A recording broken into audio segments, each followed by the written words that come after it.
All right. We are live. Welcome to the Everything But the Battle podcast. Today we bring one of the masters of the trade of something that us Americans find very curious, very unique, and very special, and that is rum. Here is Joshua, the King of Rum. We absolutely are thrilled to have him on the show. He'll tell us a little bit about him, what got him into rum, and what his vision is going forward. But one thing's for certain, Joshua is a rising name in the rum industry, and he will be the king of it in the coming years. Joshua, the floor is all yours. Thank you, Ben, and happy to be here. Yeah, King of Rum, those are big words. I'll try if I can live up to that. Wait, um, don't they say you're from Denmark, right? I am from Denmark, exactly. So you really know what a king is, unlike us in the U.S. Well, that's true. That is true. We have our own king here, King Frederick, who's only been on the throne a couple of years when his old mother stepped down. So yeah, I have a little bit of knowledge about that compared to you, I imagine. You did your best to get rid of the kings you had in the past. Yes. So yeah, where should I start? We can start from the beginning. How I got into the industry, Oh I yeah. think would be the way to go. Yes. I guess you could say I learned about rum when I was a teenager. This is where I got around it the first time. It was mostly your Bacardis, your cheap supermarket brands, drunk with a lot of Coke just to get drunk as cheap as possible. Then I kind of American went style into, trash. yeah. Then I went into whiskey, actually because of my father, who was a big whiskey drinker. So he sort of passed that on to me and my brother. So we started drinking more and more whiskey and getting more and more interested in it. And we started going to a lot of whiskey festivals here in Denmark to learn more, to try different things, and also, to get early access to special limited editions. And back in 2008, we were at a whiskey festival here in Denmark in our home city. And this is where I usually say this is where I tried rum for the first time. Rum that wasn't Bacardi, Captain Morgan, or your, shitty supermarket brand. This is where we got to try the actual stuff, the premium side of it, where you had some very different flavors. We were literally blown away. This was an eye-opening experience, and I remember, I think it was 3-4 days later, my brother gave me a call and said, "I need you to send me €5,000." And I'm like, "Why?" "Well, we are making our own rum." And I was like, "Okay, this sounds interesting. Tell me more." And You didn't just. yeah, he'd spent the past few days on Google calling people. Well, how do you make your own rum? How can we do a bottling or something? Before the call was over, I had sent him €10,000 because he was broke, so I had to pay for him as well. But we got started, and 3 months later, we had our first bottling on the table that we called 1423 First Edition. That is so cool. So literally, your brother did all the homework and then called up his brother, who mysteriously coughed up €10,000 from the U.S. Back then, it was like $20,000 in 3 to 4 minutes. Guys, you want to get to know Joshua because not only does he seem well-rounded with knowledge, some reason capital just popped up over there. Oh well, the money I spent was basically what my parents had saved up on an account for me for, when I was ready to leave the nest and find my own place and get settled. That was the money that went into that. Pretty cool. Okay. So your brother already spent it. He did. His little nest. Yeah, he already spent it, so I had to pay for the both of us. He paid me back again, of course, but still, yeah, it was good. Very cool. So how did that go? entering the market for the first time. So, well, we knew nothing about the business, literally, then. Me and him had done some other businesses together. I remember we started our first company when I was 16 and he was 19. Whoa. All of them, Serial entrepreneur. all of them didn't do well. I think. I think we just waited for the right product, and the right product was alcohol and rum. Beginnings were hard. I think from the first bottling we did, we probably drank a third of them ourselves with friends and family. We had a couple of bars and a couple of shops in our local city that took it in and started selling it. And of course, family and friends were great supporters and bought a number of bottles. So we quickly sold out. And by coincidence, I would say, our friends, of course, heard about it. And one of them had been traveling in the US and brought home a couple of rum bottles they had found over there. One of them was a bottle of Zacapa, which was already widely available. But another one was a brand called Centenario from Costa Rica that was not available in Europe. Oh, wow. So we reached out to them, made an agreement about Scandinavian distribution, and then literally started from there. And, it was evenings, weekends, afternoons. Whenever we had 5 minutes, we would work on rum next to our daytime job and slowly just built from there. So you really worked the system over here. First you did a bottling. Now you're doing import-export distribution. Yeah. This is an experience. I mean, I'm just coming from obviously there are people that watch it. I get a lot of views actually from France. But this is an experience the American side would love to hear about. It's an entire ecosystem that seems like the Europeans all tell me the U.S. system is confusing, but the U.S. guys all tell me Europe, I just can't make heads and tails. So let's get some knowledge over here, going back and forth. Well, I think the U.S. has confusion. when I in the past have started to try to learn about the three-tier system and the TTB, and that's a mess. It's not necessarily easier here in Europe. It might be easier because we're from here and we're used to it. But Europe is also 40 different countries.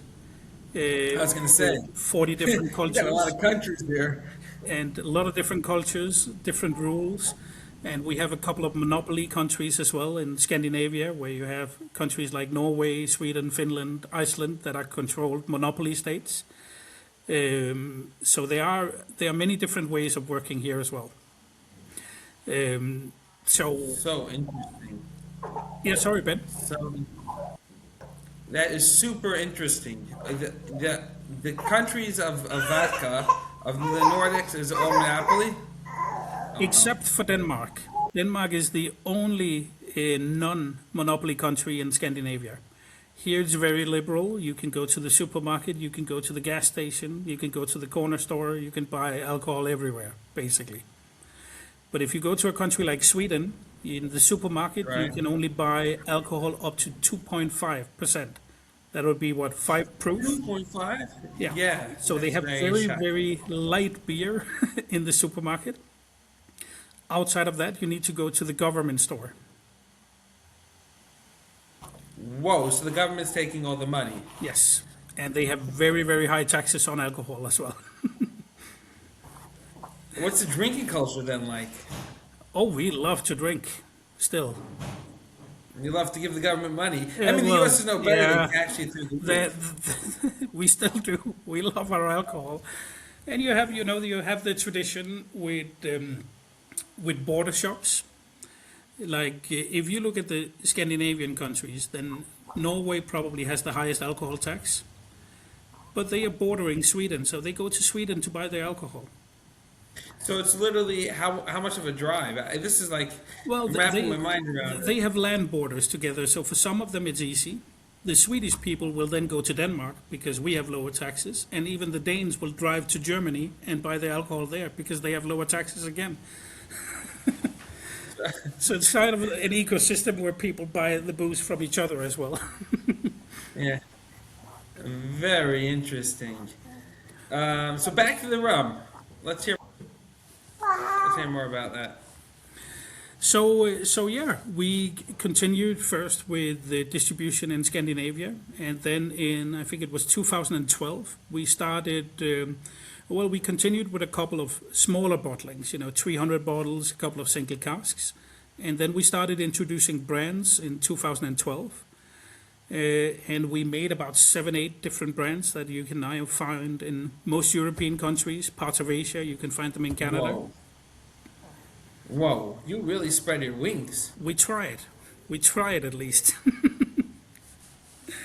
But yeah, it grew quite big, and at the end we had, well, of course we had our company here in Denmark with the headquarters, and we had subsidiaries in 7, 8 other European countries with our own sales team and all distribution channels. So yeah, it was one very, very long and great ride, that's for sure.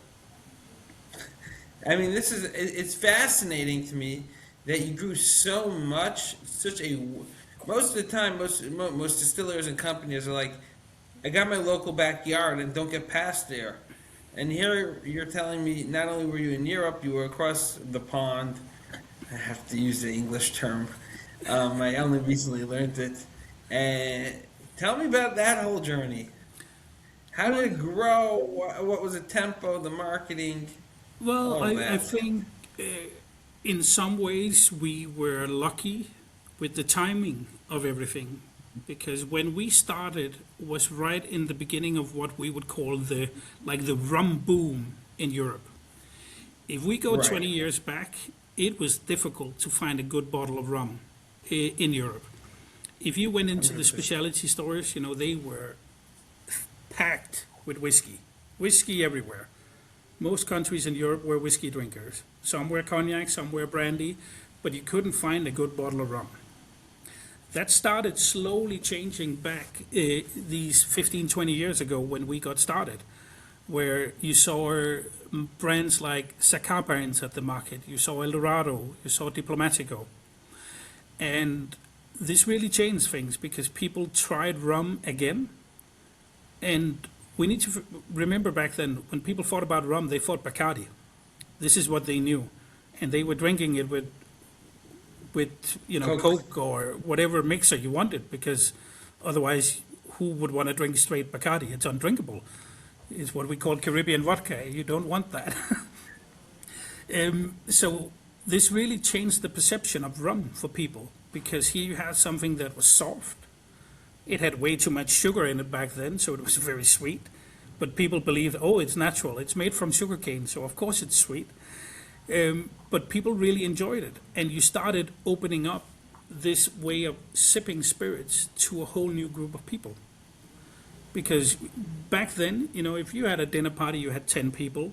After dinner, you'd put on coffee, you'd put on a bottle of whiskey, and maybe 2 out of 10 would take a glass and actually enjoy it. 2 or 3 more will take a glass just to join the others. But the last, they'd take a glass of Bailey's or something else, because they say, no, I'm not going to drink neat spirits. That's too strong for me. But with these rums that came to market, it opened up this level of sipping for a whole new group of people that had never enjoyed it before. And this was one of the strengths of rum. So when rum really hit Europe, it just exploded.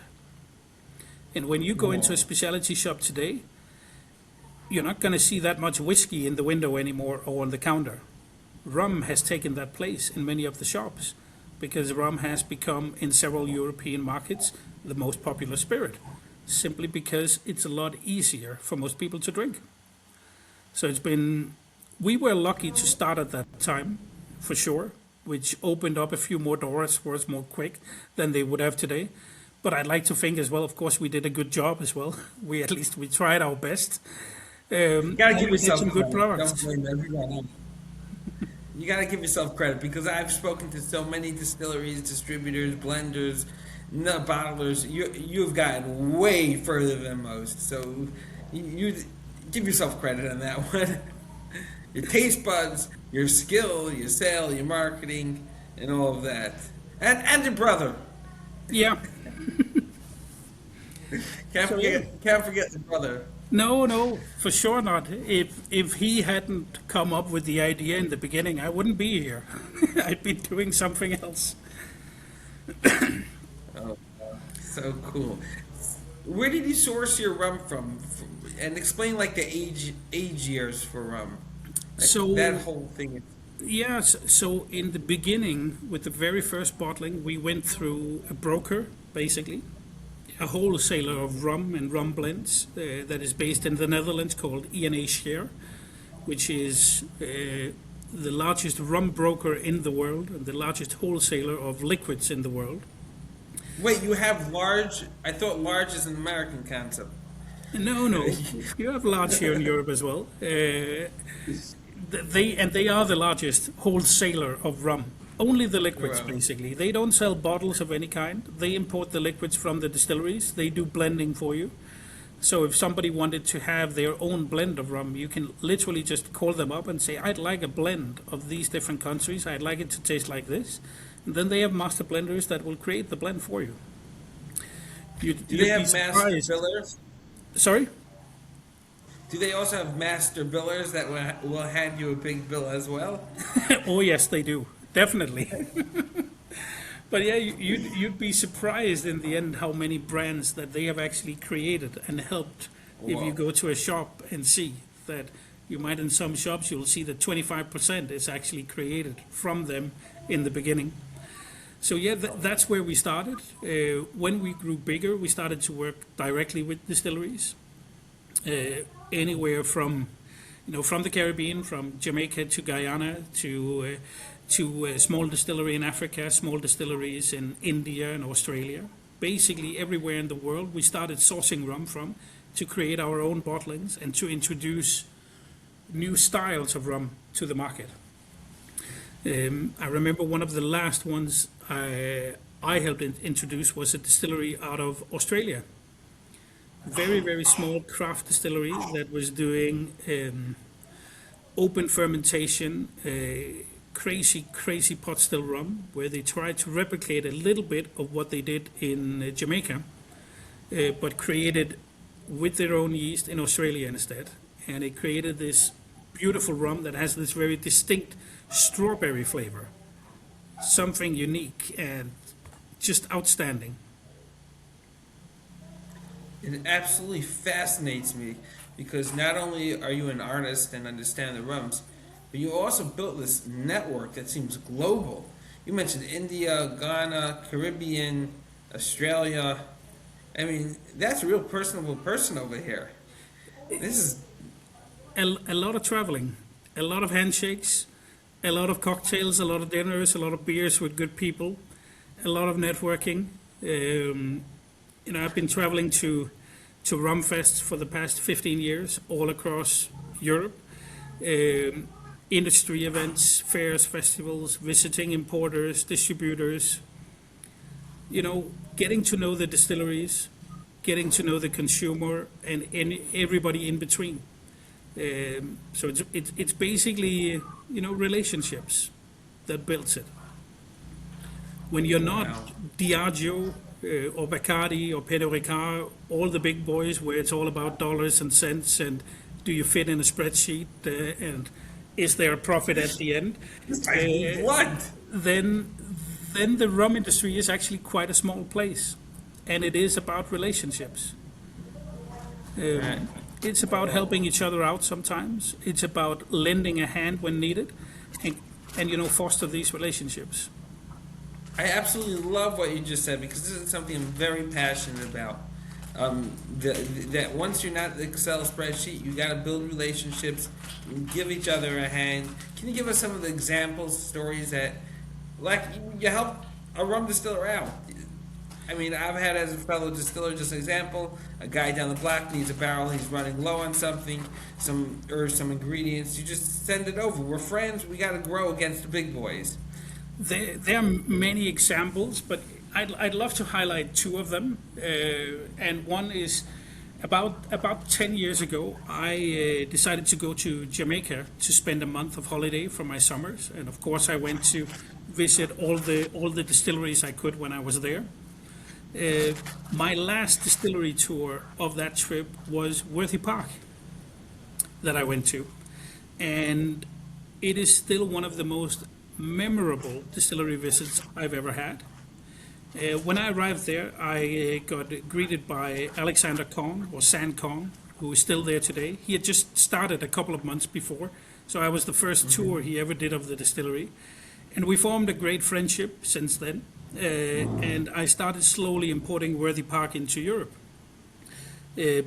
Before that, they had only shipped, a few pallets here and there, but they had no recurring business. So we started building it up slowly, country by country. And together we also developed new products to fit in the portfolio. And in the end, they had pretty much coverage of most of Europe, and we started also opening up countries in Asia.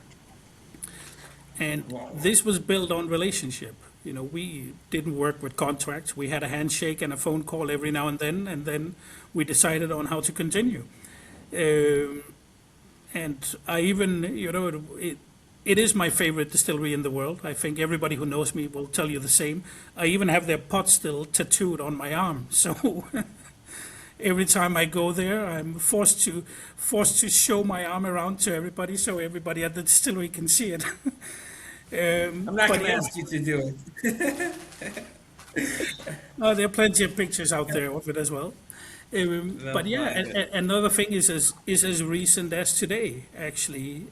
Another rum geek and a friend of mine called Ivar, who lives in Canada, messaged me a few days ago that he'd like to introduce me to a friend of his who had just started up like a year and a half with his own rum company doing independent bottling, single casks of rum. And he wanted to introduce us and have a chat together. So just before I joined the call here with you, Ben, I actually had a call with Phil, who is the owner of a brand called Bedford Park, and he has established himself in Canada and in the UK. But yeah, he wanted to talk about, what could we do together, maybe in mainland Europe? How do we get in to that market? What importers should we speak with, and what countries should we start with? So yeah, I hope me and him will get to do a little bit of work together in the future, and I can hope I can help him, bring him out to some of the right markets, because he's making some outstanding rum.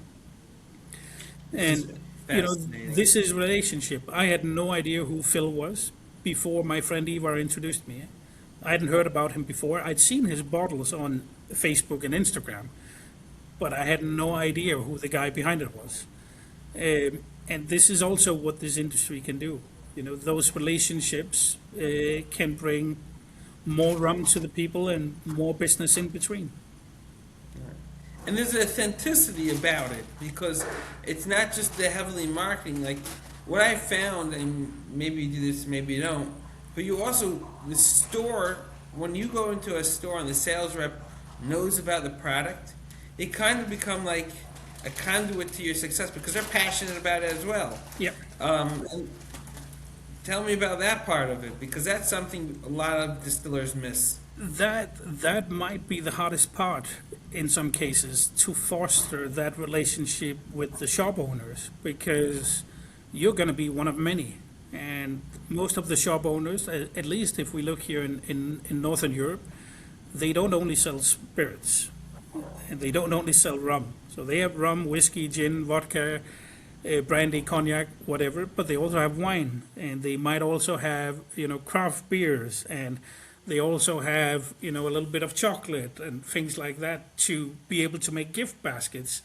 So they will have a lot of suppliers in the end, and they might have 200 bottles of rum on the shelf. So which one are they going to choose when somebody comes in for a recommendation? Now, the first thing it comes is, of course, the producer. You need to make a good liquid. Then you need to make a good design of your bottle so it stands out on the shelf if there's nobody in the shop to guide you. And then, of course, you need to make sure that the people in the shop are educated about the products. So you need to take the time to go there yourself sometimes, or hopefully you have an importer that has a team as well, to help educate the shop owners and the shop assistants about the products and foster a relationship with them as well. Because if he gets, 10 sales representative coming to visit him every month, you need to leave an impression if you want him to reach out for your bottle next time somebody wants a recommendation. And that is some of the hardest parts of the job in our business. It is, walking the street with a bottle in hand, one sample at a time, one story at a time, one person at a time, building it from the ground up. It takes time and it takes a lot of work. But it has to be done. Well, you did it, Joshua. Tell us, how long do you think it would take? People reach out all the time to me. I want to start this brand. I want to start that brand. I have an idea. And my gut feeling is you're a fly by night thinking that you're going to... you're a big ching ching. Yeah. Tell us about that experience. You built a brand. How long? You built a name, not just a brand. You're both. Well, it took I would say 12 years till it started becoming really exciting, where we saw, okay, this has a great potential. This is going to be big. I would say it took 12 years. But there are people who have done it faster. But in the end, there are also people who had a very large wallet to help do it and could pay a lot of money for it. But in the end, you can have the best product in the world with the best packaging. You need to have a little bit of luck in there in the end. You could see it actually here as well. We had 7-8 years ago, you had what we would call a gin boom, and gin just went crazy. And you had craft distilleries popping up everywhere. It was like, even in Denmark, we have 6 million people. You felt like, okay, there's a new craft distillery every week coming. And just as fast as it grew, it also started going down again. And you see all of these brands are disappearing again. Simply because, there were too many of them. A lot of them were too expensive. Selling a gin, which is an unaged spirit with some herbs and flavor in it, and you sell it for $50. And you know how cheap you can produce gin in the end. So what is it that makes you different than others? You need the storytelling in place, and you need the right story, the right presentation, and then a lot of hard work. No question about it. That's actually very interesting you mentioned gin. I actually did a podcast recently about gin, and I said that gin, it's skyrocketed 30%, and everyone's like, asked me as a distiller myself, why don't you hop on the gin train? And I said, it's my personality. I'm not a gin lover. I don't know how to. It's not in the bottle. When it's and I think from what we just spoke about, it comes out pretty much the same point. If you're chasing the money, and it's not the authentic you, it's a whole lot more difficult to make money if you're gonna make. It is definitely. Like I always call myself a professional alcoholic. I like alcohol, and I don't discriminate when it comes to alcohol. I love almost all kinds. I just love rum just a little bit more than the rest of them. So I also like gin, and I tried a lot of gin. But when I drink gin, it's usually as a gin tonic or a cocktail of some sort. And what I found out is that if I want a gin tonic on a hot summer day, I have it with ice and a slice of lime or lemon. That's how I like to enjoy it. But in the end, I didn't really feel a big difference from that $50 bottle compared to the Beefeater that I get for $15 down in the supermarket. So why am I going to buy the $50 one? So I very, very quickly realized I'm not going to spend $50 on a gin when I get the same experience with the other one. And this is one of the things that I found, at least, my personal experience with gin, is that the pricing didn't make sense in the end for me.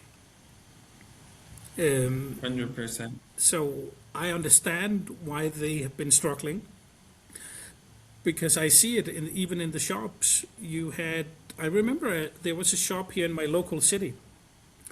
They had 200 bottles of gin on the shelf, And Whoa. if you walked in there and you asked, well, what would you recommend? The assistant or the shop owner could point out 3 or 4 bottles that they would recommend. But if you asked them about the fifth bottle, oh, but I'd been looking about that one, what's special about it? They had no idea. It's a fancy bottle with a nice label. That was it. Well, it has juniper. Yeah, but they all do. What is special about that one? In the end, they didn't know. Uh, Simply because the market got over flooded with it in the end. And this is also important for rum. We mentioned before, whoever the 196 other distillers were that delivered gin to the store, they failed to make that connection when they had an opportunity. I think you see similar things in the rum industry. Um, because during the rum boom, there were a lot of people watching. So you had craft distilleries doing rum as well, but you also had a lot of people that saw, okay, it looks easy. If Josh can do it, or if, if other people can do it, so can I. So you had a lot of people that went into the business because they saw an opportunity. So they used companies like ENA Share or other companies to create blends or brands for them, spend some money for an agency. Okay, here's my bottle. Um, but you have a lot of these people who failed as well, or who are failing, because, well, you need a little bit of luck still, but you need the hard work, but you also need the right storytelling, and you need the right history behind it. You need to be in it for the right reasons, I would say. If it's just for money, then find something else. Go play in the stock market and learn how that works instead. I think with something like this, you need a little bit of passion about what you're doing. Passion is very, very important, I think, when you want to start a business. And if you don't have your passion with it, I think it shines through when you're trying to make the sale, when you're out there meeting the clients. They can feel if you don't have the passion for what you're doing. 100%. I say it's more than that. I'm asked all the time as a distiller, which is the favorite bourbon that you have? Yeah, And I always respond, a father has no favorites. You have to. I love my bottles. It's passion and love. yeah, I it look. is. I wouldn't sell a single bottle, but I gotta make a living. Yeah, no, but it's the same. I usually say the same. I don't have favorites either when it comes to my rum. I do have distilleries that I favor more than other because I like their style. But if you were to ask me my top 3 rum, I couldn't answer because today it's going to be this, tomorrow it's going to be that. And well, am I drinking it? Is it a glass with my wife in the evening? Is it a glass with friends? Is it a glass with rum geeks? What setting am I in when I'm going to have the rum? That also makes a difference. So it is a very, very hard question. But I do have a couple of what I would say favorite bottles that I always come back to, but that's usually either because they carry some significance to my own history that I remember them for something special, or it's just one bottle that I keep coming back to. I do have a few of that, but it's also changing sometimes. 100%. So that's super cool. Everyone has that favorite they come back to. I have the same experiences. I have that warm memory, and for some reason, maybe it's the alcohol or something. But Yep. when you drink it, you feel you're back into it. True. Being that you are the king of rum, has there been the market's in kind of a downturn? What are you seeing right now on that end? Overall in the market, Sorry, with the Ben. market being on the downturn. I lost you there. I lost you there a second. Yeah, You need sorry. to repeat that last part. Yeah. Being that the market is kind of on a downturn, the alcohol at large, have people been reaching out to you much more to stabilize their businesses? I know that I've been having that experience, and I've said, look, you got to live. That's my opinion. Again, like we just said, is passion and love. But is the rum going through the same experience as a bourbon? The Well, Well, the market, when I speak to importers, distributors, and people in the business today, people are struggling for sure. It's harder to make the sale than it was just 4 or 5 years ago. And it's the same if you're an importer, you're a producer, or you're a shop owner or a bar owner. They all feel the same right now. No question. Part of it is to do with the world we're living in. You have Russia, Ukraine, you have Israel, Gaza, you have the US, Israel, and Iran. People are reading, let's call it bad news. It's not. But I would say they should be drinking. It's not positive news, but and you used to say when things are good we drink, and when things are bad we drink, because either we celebrate or we do it to drown our sorrows. And in some ways still correct, but I think one way it's really showing is that people tend to spend a little bit less. Also, with the inflation we've had in the past few years, they protect their bank account. They want to make sure they still have their savings. They might save up a little bit more for a rainy day, so they spend a little bit less. And that is hitting alcohol, because alcohol is enjoyment, something you don't need as much as you need food. I don't agree, but it is how it is. But it's also a way where you say, love working with okay, you. I've been eyeing that bottle for $100, but do I really need it?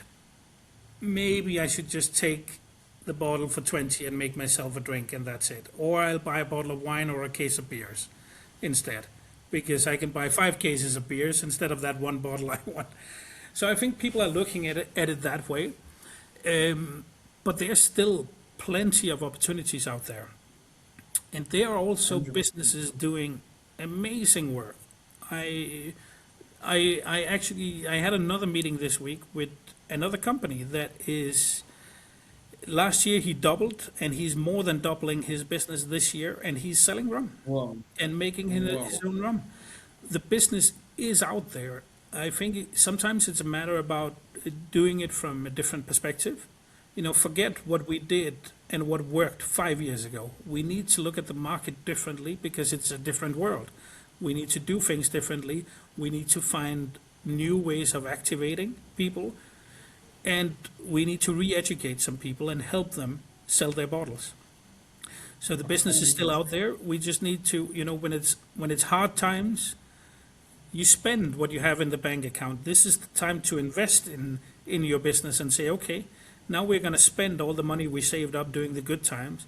We're going to work a little harder, we're going to do a little bit more, and we're going to put in more of an effort. And that is what's needed right now.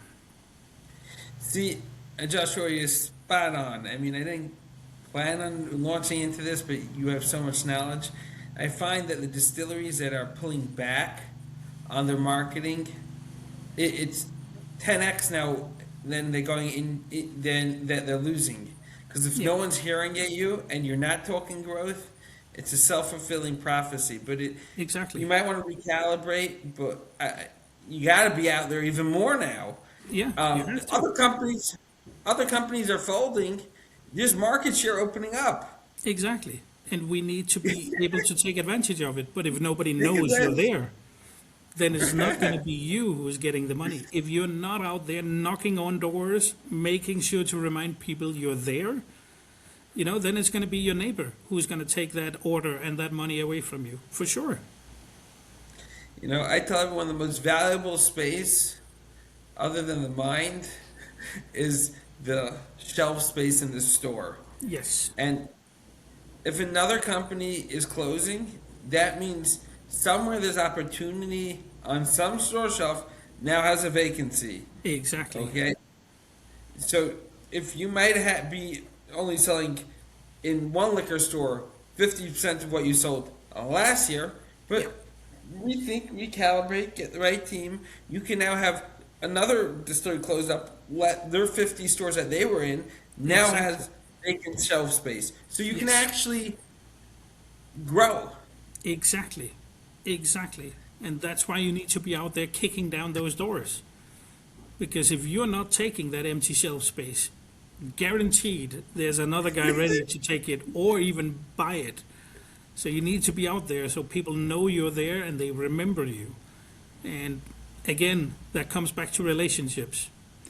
Because when they had 10 representatives calling them in the last month, who are they going to call back when they have that empty space? Well, they're going to call back the guy they remember the best.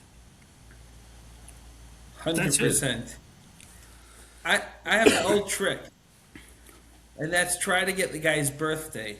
Of course. Because whoever remembers them, they remember you. Exactly. And and remember how many kids they have, Ben.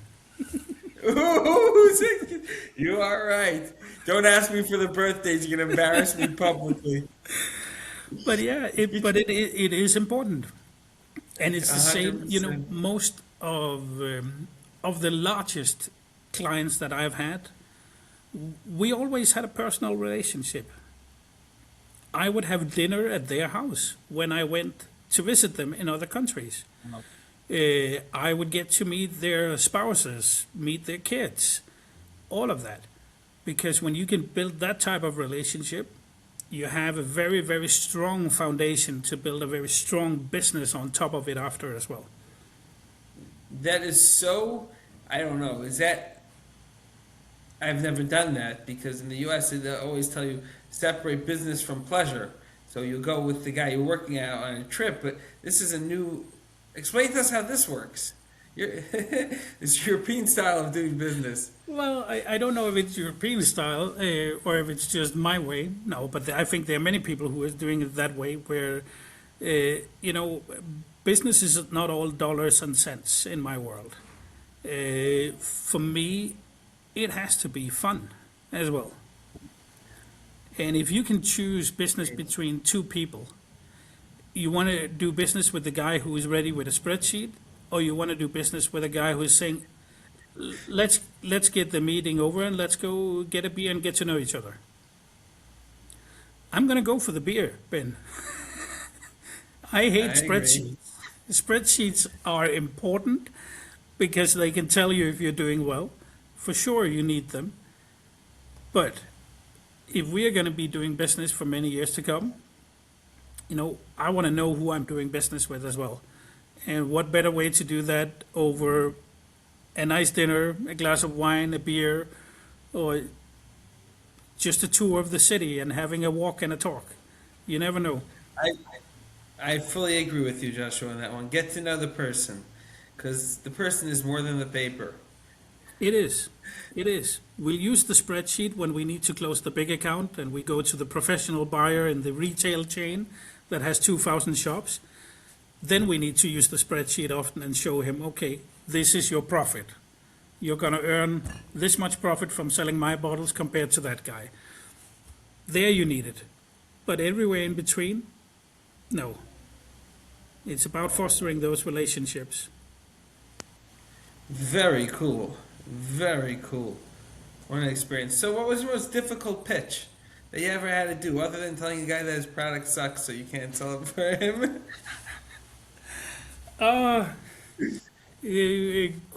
Great question. The most difficult one. I think I remember the easiest ones better. I'm kind of like mentally blocking out what's difficult. Yeah, but the most difficult one. Ooh. I can tell you my biggest mistake. Yeah, well, that's easy. There's a lot of them. And hopefully I'll make a lot more because we all learn from those mistakes, so we'll do differently the next time. But no, I think back when I went full time with rum, my job in our company from the beginning was to build export sales. You know, let's build exports, build up in other countries. And this is also where I found out that the personal touch and personality mean something. Because I started simply by using the phone. Google, you know, who is an importer in that country, and started calling people. email after email, call after call, emails, calls, and nothing happened. And I was like, well, we have amazing products. Why don't they want to listen to me? And I've sent them samples. Why are they not coming back to me? And after a couple of months with that, I jumped in my car. I filled the car with rum. And then I took a drive, spent 2 weeks on the road in Europe, called up the clients and said, you know what? I am going to be in Belgium, in close to your city tomorrow or on Wednesday. Can I have 10 minutes? So I showed up at their offices with a box of rum, showed them the products, explained them who we are, what the company is, the pricing. And when I came home from that trip, I had visited 4 countries, and I came home with a new importer in each of the 4 countries, Whoa. simply by getting out It's there. accomplished. Yeah, because, we can all hide behind our phone and our email, but, they also wanted to know who they were doing business with in the end. So they basically needed to put a face to the voice and put a face to all of those emails. So simply by doing that, I managed to get them on board. It's interesting because my experiences with my software is very much the same way. Yeah, Just calling, emailing, and that's what led to the podcast. Actually, see, here we are chatting. yeah, We live in a world that we call that's called social media, but it's anti-social media. oh yeah, We're human. We're human by nature. We like other humans. We like the yes, interaction. We like the physical touch. yeah, And I'm seeing more and more just getting in the car, like, it's intimidating. You don't know who they are. Guess what? They're a fellow human. Homo sapien, as my brother was saying. exactly. You go in, you talk. They might not like what you have or whatever, but they'll give you critiques, feedback. People are generous. People have like a love to see another person, Yeah, and you're showing up. You show. exactly. I get this response. I get this response from people telling me, "If you ever got, wow, you really came on time." And, I think COVID made it a lot worse as well. People were stuck at Right. home. They got used to staying at home. They didn't want to leave their computer after that.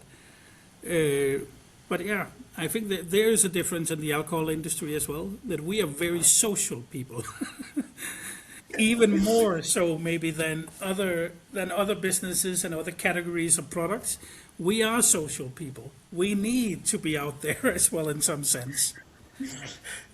We are not spreadsheet people. Is that also No. what I'm hearing? No, no, no, no. No, no. Leave that to the accountants instead. And have them do what they're good at. But no.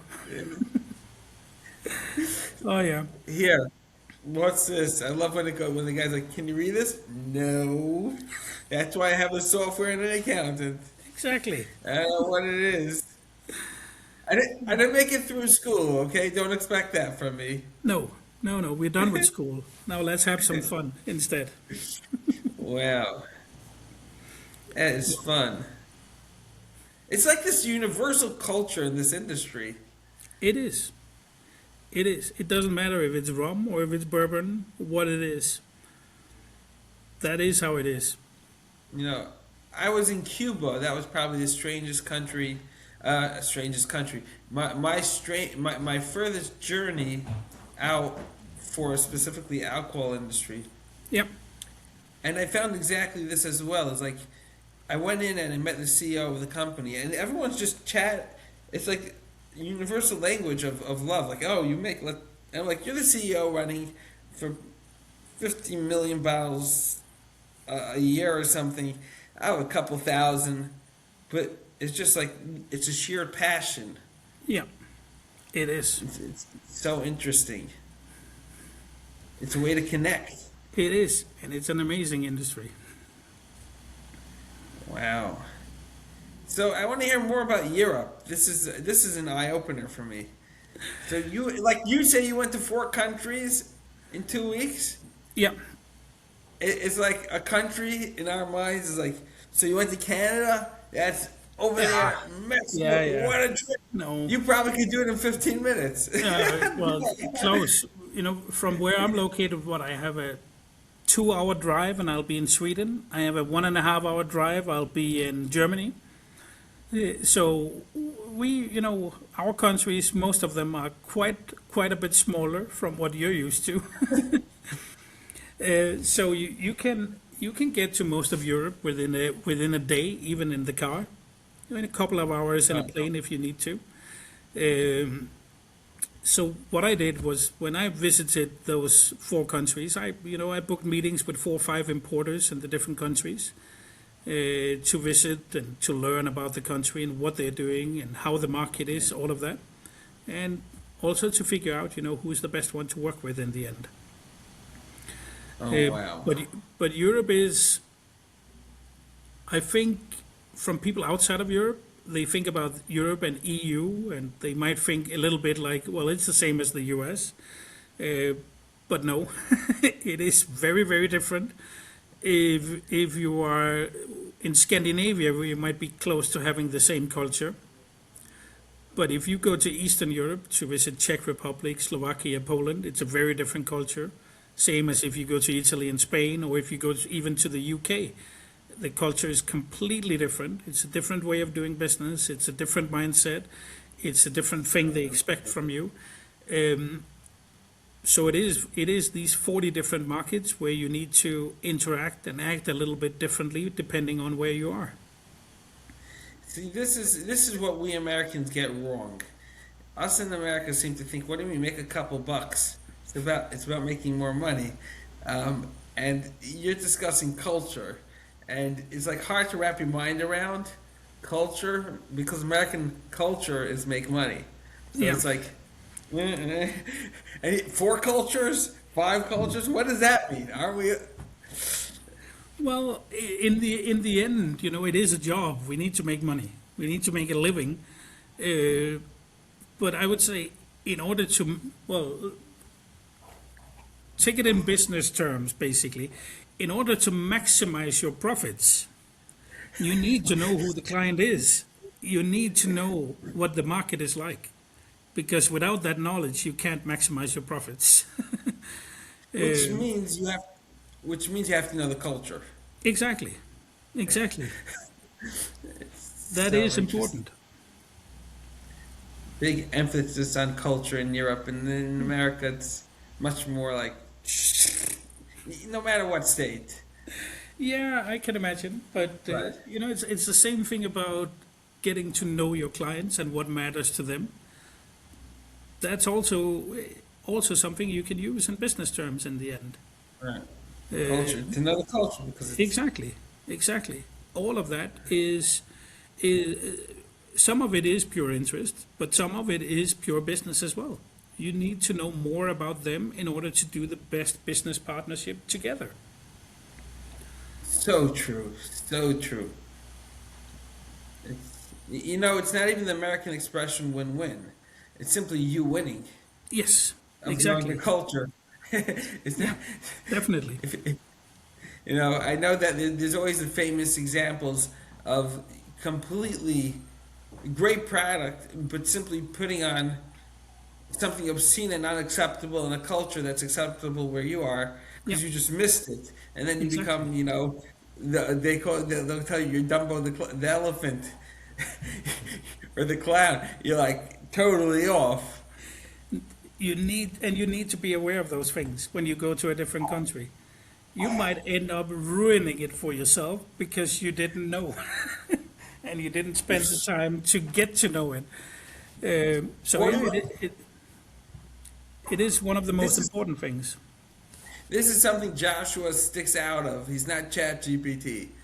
He actually knows it. I try. Yeah. If you want to send rum to Europe, get to know Joshua. Don't ask Chat GPT.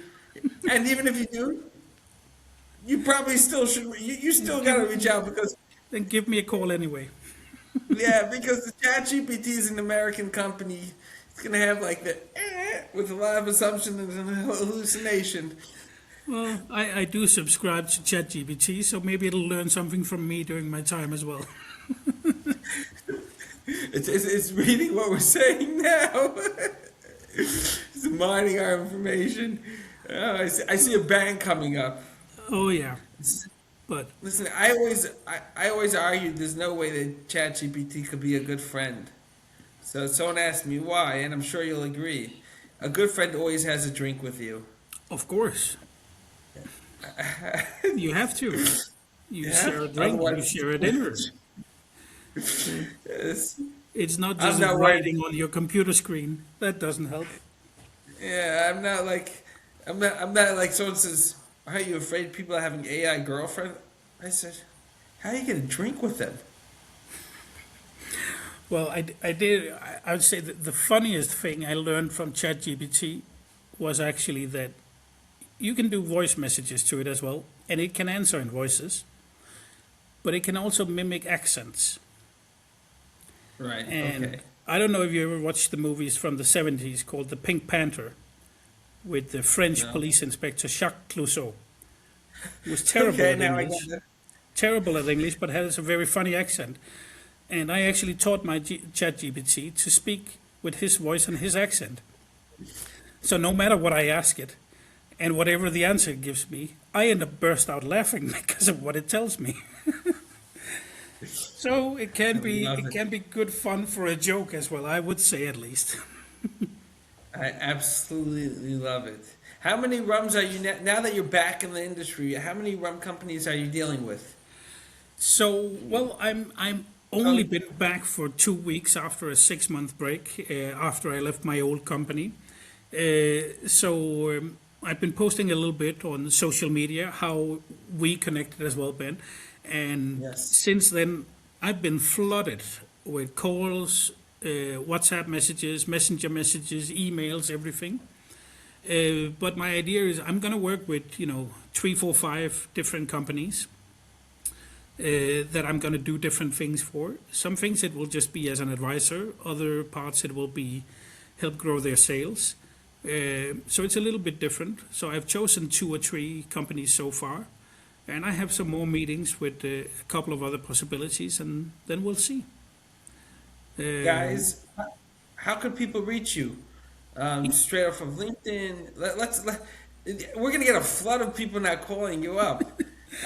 Well, You put the heat on. You I'm said I'm two. I'm easy to find. I am on Facebook. I am on Instagram. All the places. I'm on LinkedIn. And yeah, Ben, you have my email and my phone number as well. So I'm not difficult to reach. I'm easy to find. That's true. And I'm always up for a chat about rum, specifically. Or as I said, if you just have a good joke, I'll take that as well. That's what makes you so personal and so friendly, and gets all the wheels greased. I try. I try my best. So, Joshua, it was wonderful having you on the show. I Thank you for hope to have having you me. back. This was fun, absolutely fascinating. Your experience beyond. So, I would tell every rum exporter coming from the U.S. or from the islands, to be honest, you got to reach out to Joshua because he is the king of rum. He looks humble, he does, and like he says, he's back for 2 weeks. But as you heard, he's flooded, absolutely flooded. And he said he's taking. If I heard right, he said he's taking 2 or 3, but he already has 2. So we have 1 spot left. True. I have Send him the one or DM. two spots left. Then no more. Uh, then I'll have plenty of work for sure. All right. Thank you so much. You're with Thank you, me. Ben. My pleasure. It was good to be here. Yes. 1 second. Okay, it's Paul.